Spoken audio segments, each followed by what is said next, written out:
Representative Alexandria Ocasio-Cortez just committed the single most catastrophic, irreversibly damaging, unforced error of her entire political career, stepping squarely and arrogantly onto live television to ruthlessly attack J.D. Vance's grueling, documented history of childhood poverty by branding him a poverty tourist, a fabricated populist, and a hillbilly con artist cynically peddling struggle porn to the American masses. In her calculated, desperate rush to secure a viral, heavily edited soundbite tailored explicitly for her millions of digital followers, she conveniently and fatally ignored one immutable, devastating detail that would ultimately prove to be her undoing. J.D. Vance actually survived the crushing, generational weight of systemic Appalachian poverty, whereas she was comfortably raised in the meticulously manicured, affluent, and thoroughly insulated enclaves of Yorktown Heights, a pristine New York suburb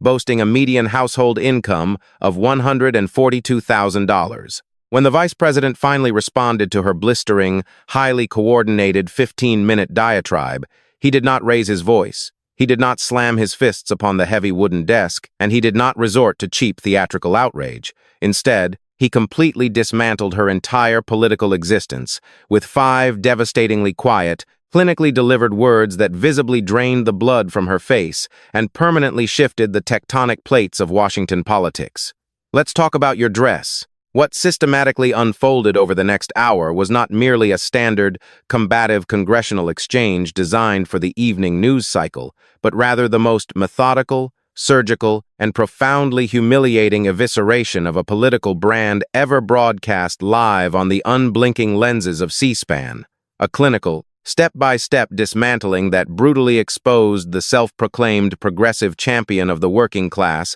as arguably the most spectacular, engineered fraud currently holding federal office in the United States Congress. The physical atmosphere inside the cavernous hearing room of the Dirksen Senate Office building was electric, suffocatingly tense, and packed to absolute standing room-only capacity with a sprawling phalanx of high-definition cameras from every major television network lined up against the back marble wall like an army of soldiers standing at rigid, unyielding attention. The highly anticipated hearing was officially titled Economic Policy and the American Working Class, a deliberately bland, overwhelmingly sterile piece of Beltway nomenclature, explicitly designed by committee bureaucrats to thinly veil the absolute, unmitigated political blood sport that every single reporter, staffer, and elected official in the building knew was about to spectacularly unfold. When Representative Ocasio-Cortez made her highly choreographed entrance into the room, she was closely flanked by a frantic trio of anxious legislative staffers lugging thick,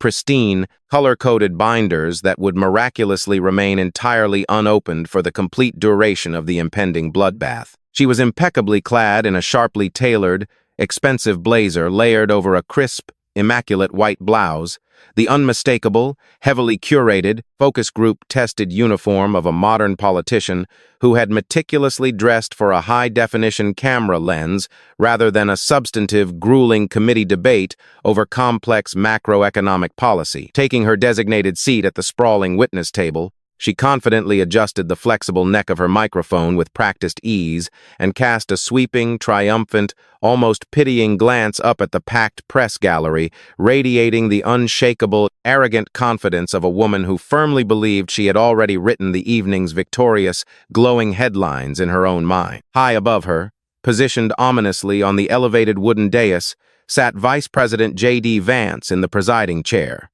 wearing a dark, unyielding, sharply cut suit with no tie, flanked only by a simple, condensation-beaded glass of ice water and a standard yellow legal pad resting quietly beside a neat, highly intimidating, perfectly squared stack of 6 thickly stuffed, color-tabbed manila folders. For a long, agonizing, heavily pregnant moment, as the flashes of the press cameras illuminated the room in rapid bursts of white light, he said absolutely nothing at all, opting instead to simply watch AOC settle into her domain with the quiet, detached, unnerving patience of a man observing a violent, unpredictable storm rolling across flat country, curious, completely unbothered, and in absolutely no particular hurry to strike. After Chairman Grassley finally gavelled the raucous hearing to order with a sharp crack that echoed off the high ceilings, dispensed with the obligatory, monotonous introductory remarks, and waded through the tedious,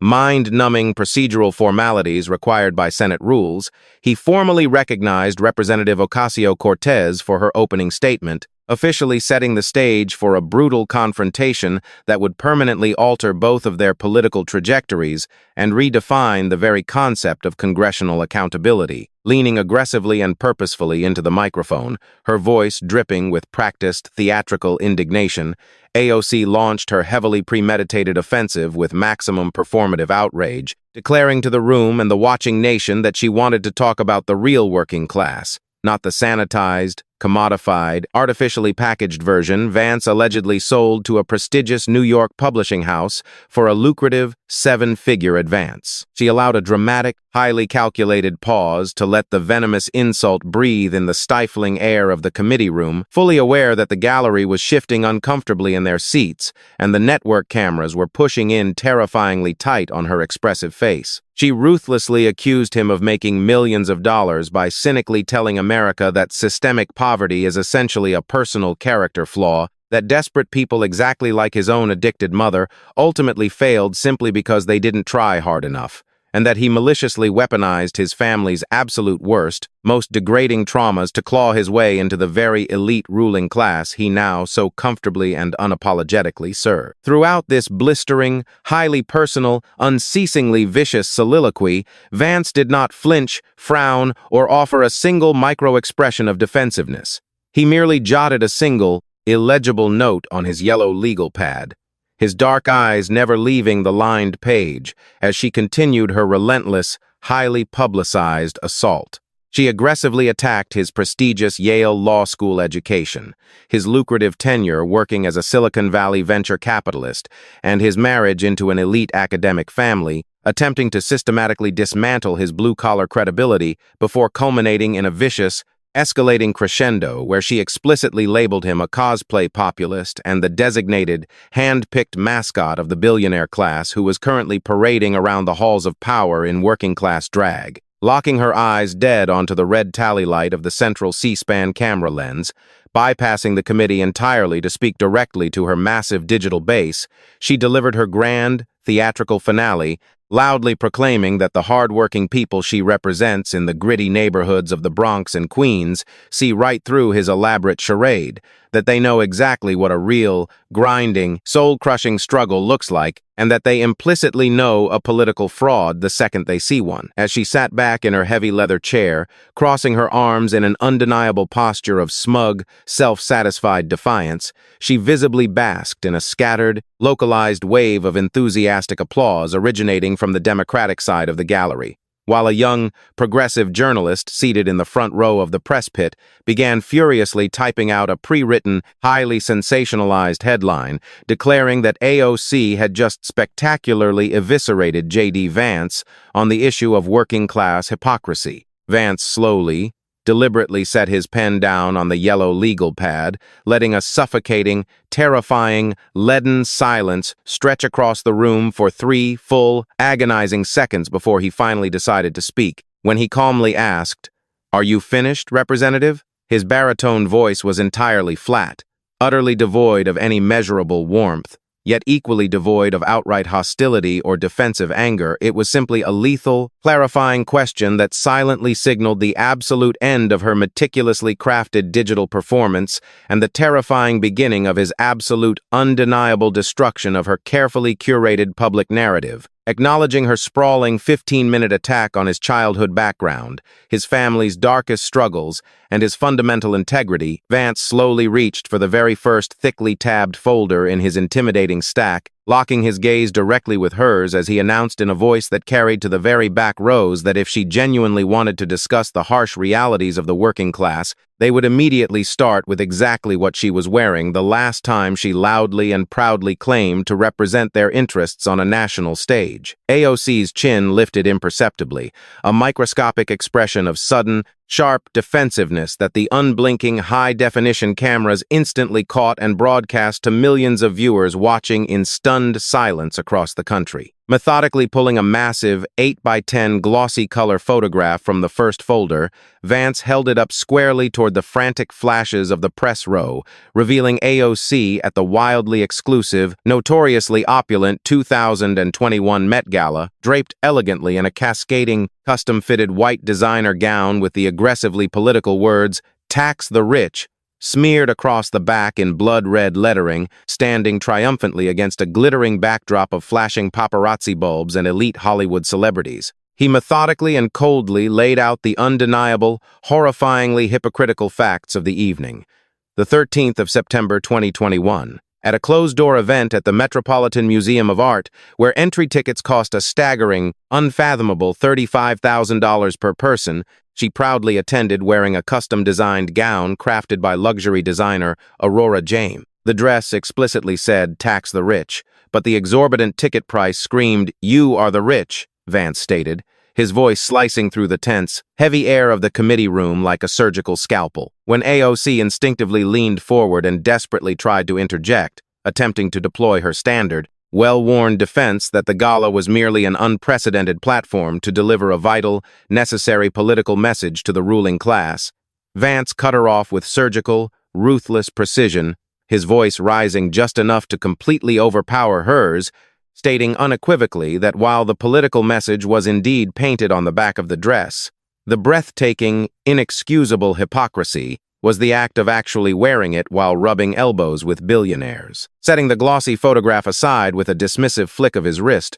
the vice president produced a heavily redacted, legally binding document bearing the official, unmistakable seal of the House Ethics Committee, his voice seamlessly adopting the relentless, punishing, inescapable cadence of a seasoned federal prosecutor presenting insurmountable evidence to a captive jury. He detailed the sprawling, highly exhaustive 26-page bipartisan congressional report that definitively concluded she had impermissibly and unethically accepted illicit gifts in direct, undeniable violation of the strict House gift rule, specifically highlighting the fact that she eagerly accepted a $35,000 comped, VIP admission for her romantic partner and flagrantly failed to pay full, required fair market value for the luxury designer apparel she so proudly flaunted for the cameras. Driving the rhetorical knife exponentially deeper into her crumbling defense, he highlighted the absolute most damning, indefensible detail of the entire federal investigation. Several mandatory financial payments to the working-class vendors who styled her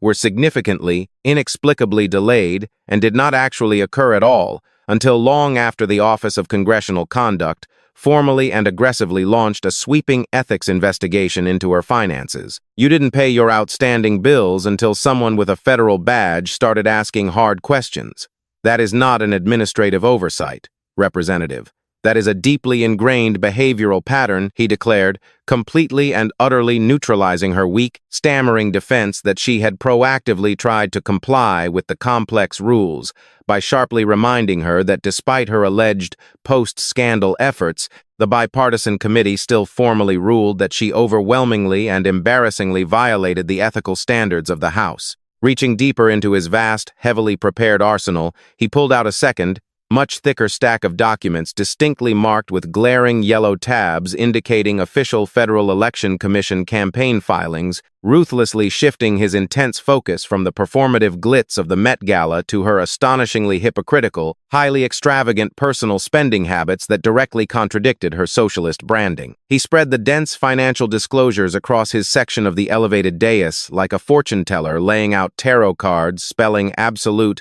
unavoidable doom, exposing nearly $50,000 systematically and unapologetically torched in Puerto Rico during a single, lavish, highly luxurious trip featuring five-star hotel suites, upscale gourmet catering, and a premium, highly exclusive venue rental at the exact same location where the international musical artist Bad Bunny happened to be performing a sold-out show. He looked up from the documents, his piercing gaze boring a hole straight through her meticulously applied makeup, noting with absolute disgust that $50,000 of hard-earned, desperately needed donor money, scraped together dollar by dollar from struggling working-class people who gave her $25 and $50 because they genuinely, desperately believed she was in Washington fiercely fighting for their survival, was instead blown on a VIP Bad Bunny concert experience. As a palpable physical ripple of genuine shock and intense discomfort moved through the packed gallery, and her lead staffer stared firmly,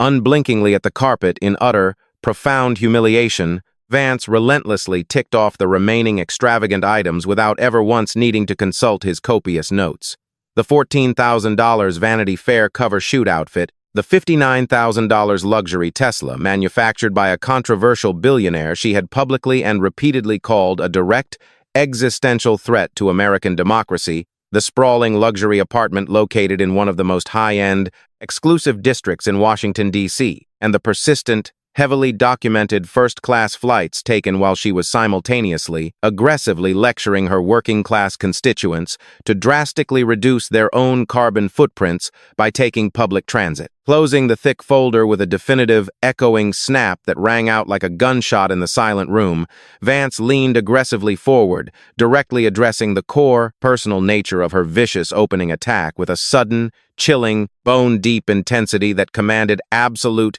terrified silence in the cavernous room. He recounted his own brutal, inescapable reality of growing up in a fractured, deeply traumatized home, where the heat got completely and ruthlessly shut off in the dead, freezing cold of a Midwestern January because his own addicted mother spent the desperately needed utility money on highly illicit, street-level OxyContin, forcing him to wear hand-me-down, ill-fitting clothes with gaping, humiliating holes in his shoes to a public school where he was mocked. He spoke of relying entirely on a fierce, terrified grandmother who was forced to keep a fully loaded revolver tucked securely under her mattress every single night just to protect her fractured family from the dangerous, unpredictable streets outside their flimsy door. His voice dropped to a terrifying near whisper that somehow resonated significantly louder than a scream as he defined true, inescapable, grinding poverty, masterfully contrasting his authentic childhood trauma with her idyllic, heavily sheltered upbringing in Yorktown Heights,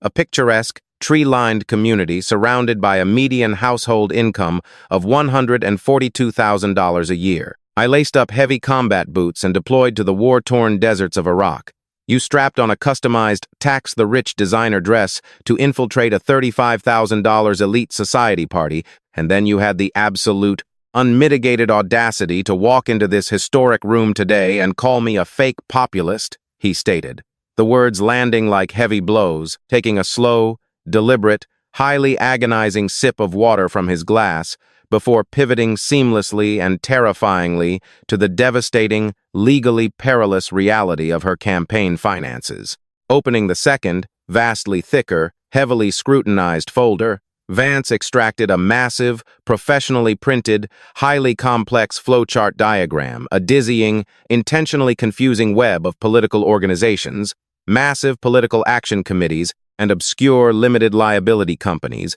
all intricately connected by bold black arrows with staggering, jaw-dropping dollar amounts printed starkly and undeniably beside them. He meticulously, patiently walked the dead silent, completely captivated room through the deeply hidden financial labyrinth entirely orchestrated by her former, highly controversial campaign manager and Congressional Chief of Staff, Saikat Chakrabarti. Vance detailed with agonizing, step-by-step clarity how this single, unelected man simultaneously exerted total operational control over the massive Justice Democrats' PAC, the highly lucrative Brand New Congress PAC, and crucially, a private, untraceable, for-profit company explicitly named Brand New Congress, LLC. Pointing the sharp tip of his pen directly at the damning, undeniable arrows printed on the massive board, Vance revealed that according to formal, highly detailed FEC complaints and publicly available, legally mandated financial records,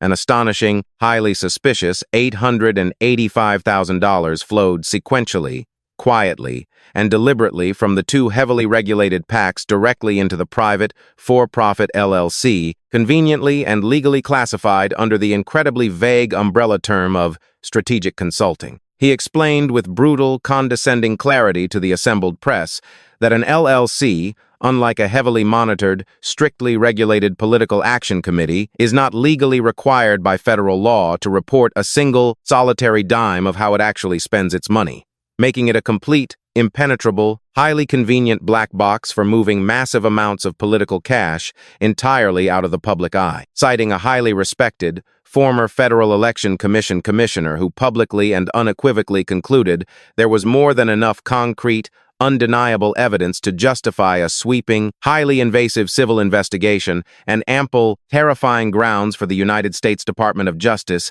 to seriously weigh launching a full-scale criminal probe. Vance completely obliterated AOC's desperate, stammering defense that these were merely bogus, highly partisan complaints filed by angry conservative interest groups. The Federal Election Commission is not a conservative interest group, Representative, and your deeply trusted Chief of Staff, the mastermind architect at the very center of this massive financial labyrinth, abruptly and inexplicably resigned a mere 2 weeks after these devastating complaints were formally filed. Innocent people do not abruptly resign and flee their prestigious congressional jobs in the absolute middle of a massive financial scandal. They dig in, they fight tooth and nail, they produce the exonerating financial records, and they aggressively clear their names, Vance stated, staring her down with the absolute icy detachment of an apex predator cornering its wounded prey. To violently hammer home the suffocating, inescapable hypocrisy of her political brand, he systematically produced a thick stack of beautifully printed,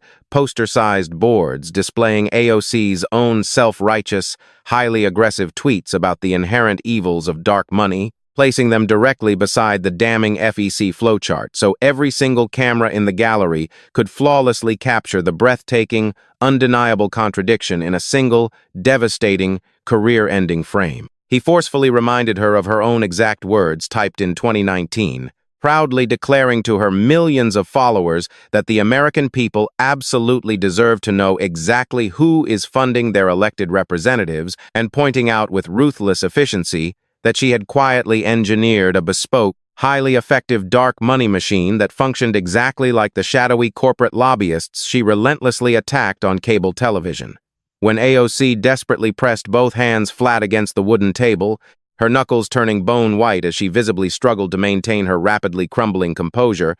Vance snapped back like a cracked whip, demanding to know exactly what the vanished $885,000 actually bought. When absolute, terrifying silence swallowed the room whole, and her eyes darted frantically toward her frozen legal counsel, he noted her blatant refusal to answer the simple question on the public record and mercilessly moved to the third, incredibly thick folder to completely and utterly dismantle her catastrophic, highly destructive economic record in her home state of New York. Grabbing a thick black marker with aggressive intent, he wrote the massive number 25,000 on his yellow legal pad, holding it up for the television cameras to zoom in on, representing the precise, heavily documented number of high-paying, $150,000 a year corporate jobs that Amazon had legally and publicly promised to bring to Long Island City, Queens in 2019. He then quickly wrote $3.75 billion directly beneath it, representing the massive influx of annual wages that would have flowed directly into the pockets of the working-class families in her local district. "And you killed it,"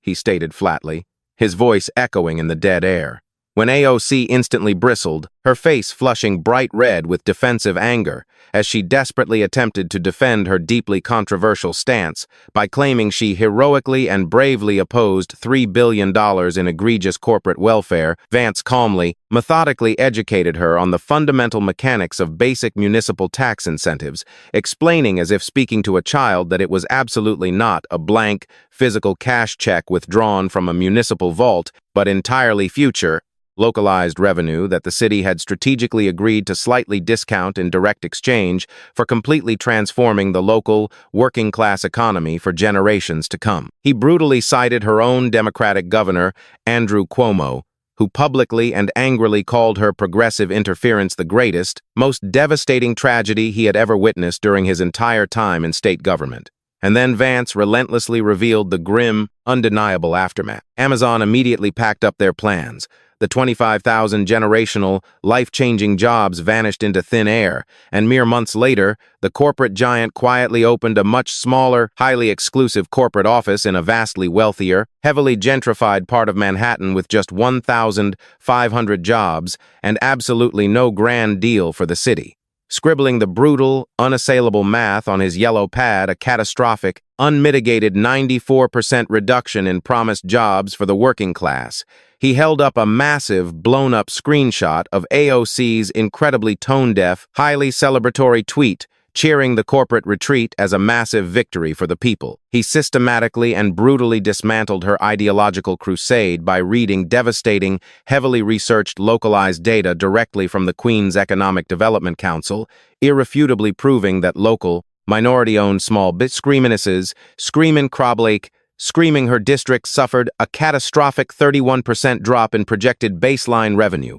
3 massive commercial real estate projects were instantly canceled, and a heavily blue-collar local construction union permanently lost an estimated 400 high-paying union jobs before a single, solitary shovel ever hit the dirt. You actively, intentionally murdered 25,000 jobs for your own district just to score a cheap political headline, and then you threw a massive digital parade when a pathetic 6% of them showed up somewhere else. Representative, if a medical doctor lost an astronomical 94% of her patients on the operating table and publicly called it a resounding historical success, she would immediately lose her medical license and go to federal prison. But you went on Twitter and called it a victory lap, he declared, the sheer force of his logic pinning her to her chair. He then seamlessly turned his heavy sights on her absolute magnum opus, the highly touted Green New Deal, writing the unimaginably massive, economy-crushing number of $93 trillion on his legal pad, letting the sheer absurdity of the figure hang in the air. He masterfully exposed the sheer, unadulterated absurdity of her radical proposal to forcefully restructure the entire American economy, eliminate the fossil fuel industry, and physically rebuild every single structure in the entire country, juxtaposed brutally against her public, widely mocked claim that the massive resolution would somehow miraculously cost $0 because it was simply a non-binding statement of values. Quoting her very own chief of staff, the exact same man who engineered the Dark Money LLC, who shockingly admitted on the record to a reporter that the Green New Deal was actually a massive Trojan horse designed specifically to radically overhaul the entire capitalist economy rather than a genuine climate initiative. Vance delivered a brutal, utterly inescapable summary stating that the working class in her district lost 25,000 jobs because she coldly decided Amazon was a significantly better political target than a local employer, and that the actual, struggling working class was paying very, very close attention to her trail of immense ideological destruction. Reaching with terrifying calm for the fourth and absolute final folder, Vance transitioned flawlessly from massive, localized economic devastation to pure, unadulterated legislative incompetence, smoothly pulling out a sharply defined, highly detailed chart published by the highly respected, strictly nonpartisan Center for Effective Lawmaking, a joint academic venture managed by Vanderbilt University and the University of Virginia. He pointed a steady, unwavering finger at a violently highlighted red line at the absolute, undeniable bottom of the printed page, dramatically revealing to the breathless room that Representative Ocasio-Cortez ranked a staggering 230th out of 240 currently serving House Democrats and was ranked dead. Undeniable last among all 19 Democratic representatives hailing from the great state of New York. Turning the damning paper so it faced her directly, forcing her to look at her own failure, he read the gruesome, highly humiliating statistics with agonizing slowness. 21 substantive bills formally introduced.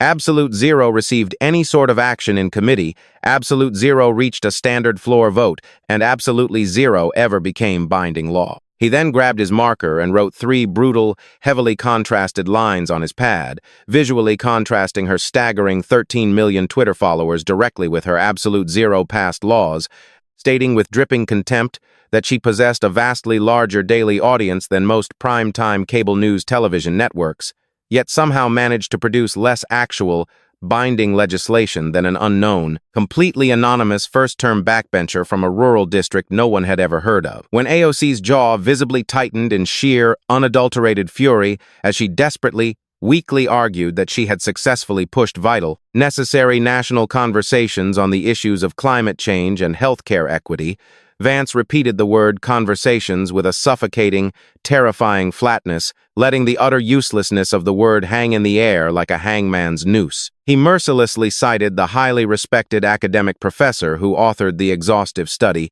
explicitly noting on the record that she was entirely, remarkably unsuccessful at getting even minor bills through basic committee markup, and that she massively, undeniably underperformed, even when compared strictly to other inexperienced freshman lawmakers. He viciously reminded her that her very own Democratic colleagues, the people who actually worked beside her in Washington, told investigative reporters that her legislative approach was completely, fundamentally alienating, preferring to constantly retreat to the safe echo chamber of Twitter for hollow digital applause, rather than doing the grueling, deeply unglamorous, necessary work of actual legislating. In the ruthless, highly competitive private sector, the world I actually worked in before politics, if someone boasted 13 million followers but consistently delivered absolute zero tangible results for their investors, we would call them a digital influencer. But in the United States Congress, you are legally and constitutionally supposed to be a legislator.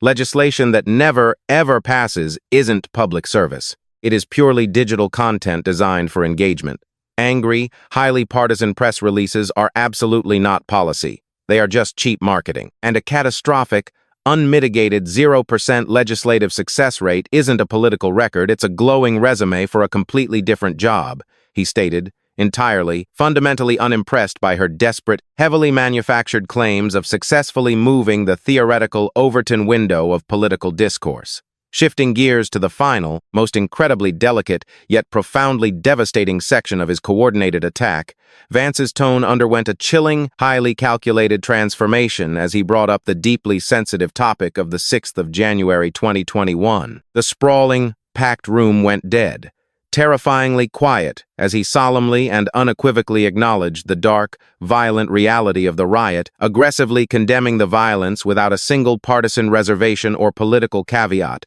before methodically, coldly pulling out a massive, highly detailed architectural diagram of the sprawling Capitol complex. He ruthlessly, step by step, exposed her heavily fabricated, highly publicized near-death experience, definitively proving using official maps that she was securely locked inside the Cannon House office building, an entirely separate, heavily fortified structure located completely across the street, while the actual rioters violently breached the main Capitol building. Citing her own colleague, Representative Nancy Mace, whose congressional office was located exactly 2 doors down in the exact same hallway, and who publicly confirmed that violent insurrectionists absolutely never stormed their shared corridor, Vance revealed the devastating, irrefutable truth. The unidentified person frantically and aggressively banging on AOC's locked door was not a murderous rioter, but rather a heroic, heavily armed United States Capitol Police officer desperately trying to safely evacuate her from the premises. You shamelessly,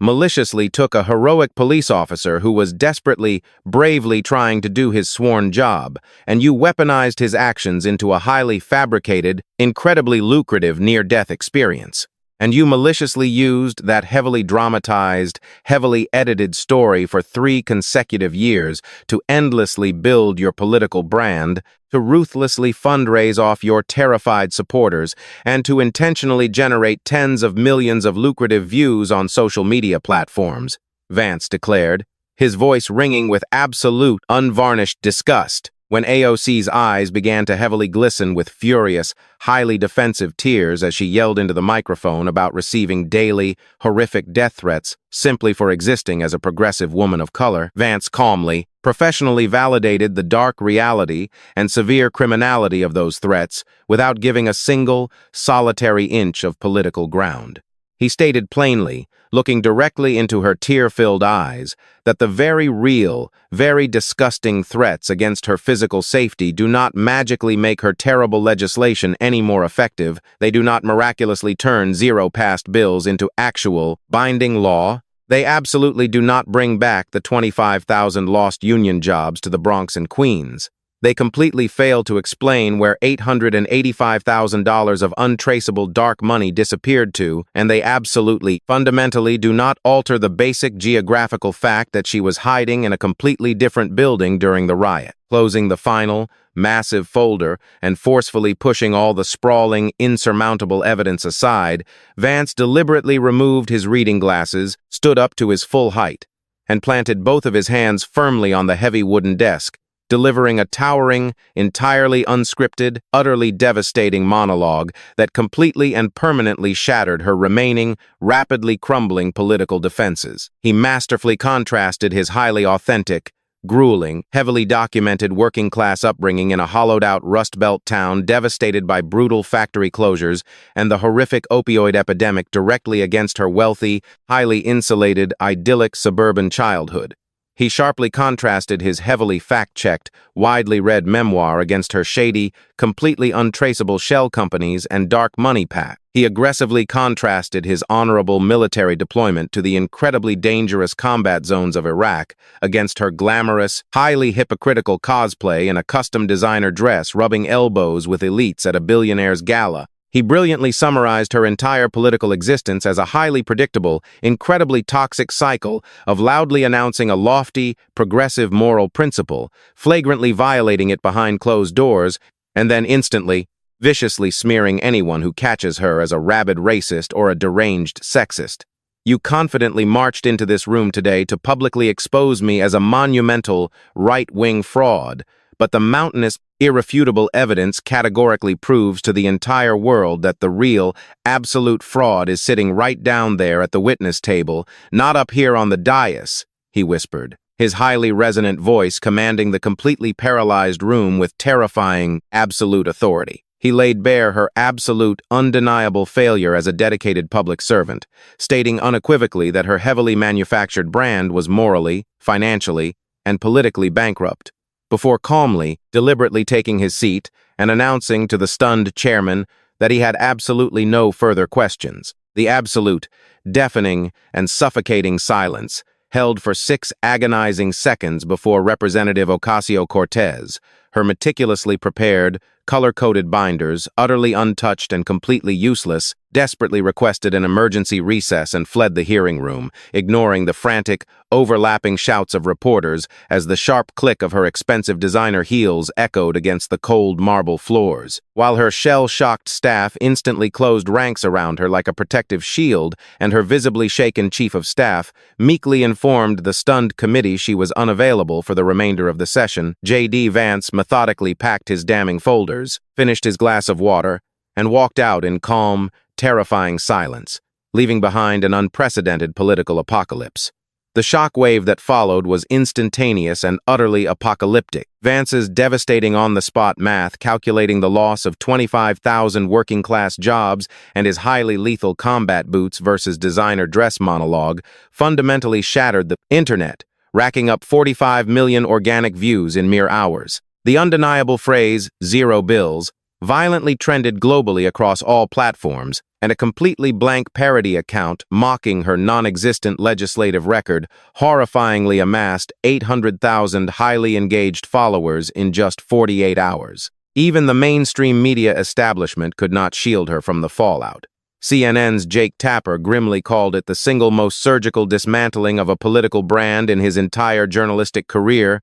noting Vance relied entirely on the Congresswoman's own words and official records. Over on MSNBC, Rachel Maddow was forced to painfully concede that the vice president was terrifyingly scrupulous with established facts, while the historically progressive New York Times shockingly published a scathing editorial demanding total transparency regarding her highly suspicious PAC to LLC cash transfers. The destructive political fallout moved with terrifying, unstoppable velocity as the House Ethics Committee formally launched a massive, 5-alarm expansion of its dark money inquiry. The Progressive Squad offered embarrassingly thin, sanitized statements of support, and former Speaker Nancy Pelosi delivered the final, fatal shove off the political cliff by publicly demanding absolute financial accountability. When AOC finally resurfaced 11 agonizing days later with a heavily sanitized, pre-recorded video that cowardly dodged the $93 trillion Green New Deal disaster, the January 6th geographical reality, and the PAC transfers,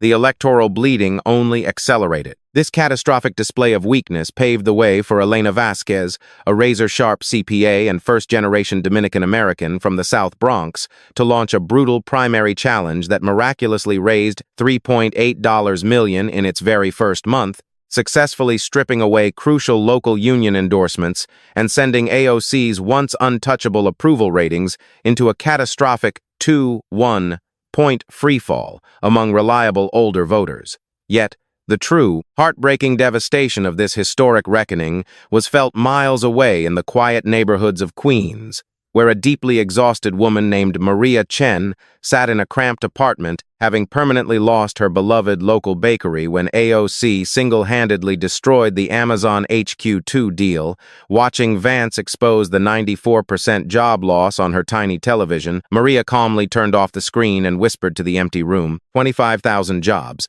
I only needed one of them. This unprecedented congressional collision fundamentally exposed the absolute fatal error of a highly performative politician arrogantly attacking a man who actually survived the harrowing poverty she only pretends to champion and who proudly wore the heavy military uniform she merely borrows as a cheap political costume. If J.D. Vance's methodical, ironclad response made you want to stand up and cheer in your living room, smash that like button and subscribe right now for more explosive moments where cold, hard receipts absolutely shatter empty political rhetoric. Comment below with your absolute favorite, most devastating moment of the epic takedown. Was it the lethal designer dress monologue, the zero bills legislative chart, the $93 trillion Green New Deal fantasy, or the catastrophic dark money reveal? And turn on those notifications immediately. Because with massive federal investigations only just beginning, sweeping federal subpoenas for unredacted financial records already issued, and prediction markets betting on federal charges, a man who actually survived the crushing grip of real American poverty is sitting quietly, reading his dense briefing papers, and waiting with terrifying, lethal patience for the very next person who arrogantly decides to lecture him about the working class.